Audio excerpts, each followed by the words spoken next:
मनोज जरांगे पाटील यांच्या इशारा, सभेची धनक्यात जय्यत तयारी. 9 ऑगस्ट क्रांतीदिनी सरकोलीत मराठा समाजाची वज्रमूठ. 30 ते 35 हजार नागरिकांच्या उपस्थितीचा अंदाज. पंढरपूर मराठा आरक्षण आंदोलनाचे नेते मनोज जरांगे पाटील यांच्या 9 ऑगस्ट क्रांतीदिनी पंढरपूर तालुक्यातील सरकोली येथे होणारा इशारा सभेच्या तयारीला वेग आला आहे. सभेसाठी सविस्तर नियोजन आराखडा तयार करण्यात आला असून मोठ्या प्रमाणावर नागरिकांची उपस्थिती लक्षात घेऊन सर्व यंत्रणा कामाला लागली आहे.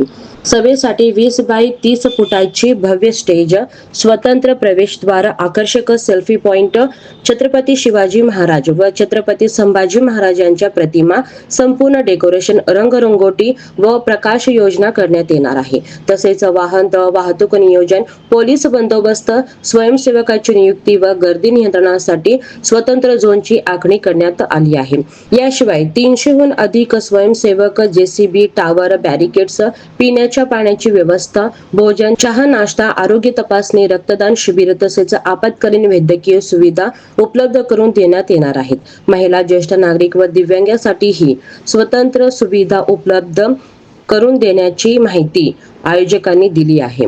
आयोजकांच्या अंदाजानुसार या सभेस 30 ते 35 हजार नागरिक उपस्थित राहण्याची शक्यता असून कार्यक्रम यशस्वी करण्यासाठी विविध समित्यांचे गठन करून जबाबदाऱ्यांचे वाटप पूर्ण करण्यात आले आहे. रेकॉर्ड ब्रेक सभा घडवून आणण्याचा निर्धार मराठा समाज बांधवांनी व्यक्त केली आहे. दरम्यान गुरुवार 6 ऑगस्ट रोजी सरकोली येथील सभागृहात नियोजन बैठक पार पाडली. या बैठकीला परिसरातील विविध गावातील तसेच सर्व जाती धर्मातील समाज बांधव मोठ्या संख्येने उपस्थित होते. सभेच्या नियोजनाबाबत सविस्तर चर्चा करण्यात आली असून 9 ऑगस्ट रोजी सरकोली येथे मराठा समाजाची वज्रमूठ पाहायला मिळणार असल्याचा विश्वास आयोजकांनी व्यक्त केला आहे.